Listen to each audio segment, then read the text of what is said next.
ako po pala si Chadi. Ako nga pala si Eric. I'm Sheila po. I'm Jay and I am Wenzo Freud. My name is Kyle. I'm Mimi. Hi, I'm Margie. I'm John Gil Galang, but they call me here Jaja. Osis Mess Up Matte Clay. Super friendly niya. Super lightweight lang siya. Hindi siya oily sa scalp. And then, mabilis lang siya i-style. Ma'am Argila, kasi at least hindi na bumubuhagdag, hindi siya katulad ng ibang keratin na pag naligo parang ganun pa din. Yung Argila kasi nakakalambot at saka nakaka-straight din talaga siya ng hair. Actually, because my hair is getting thinner, my favorite is Energize. Shampoo and the gel. Ako yung Davines na all-in-one milk, ang finished product.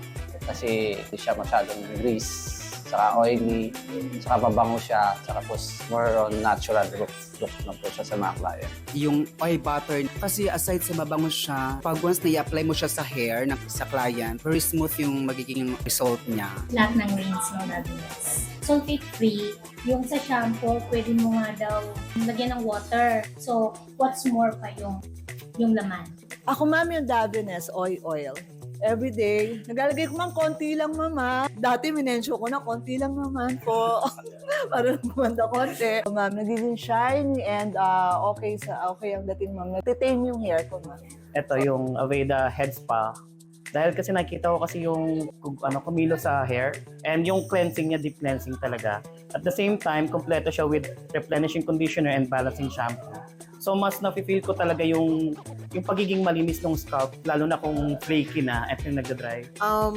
Personally, ginagamit ko yung sa L'Oreal na 10-in-1 spray. Kasi yung hair ko kasi is kulot. So, mas manageable siya. Hindi siya buhaghag.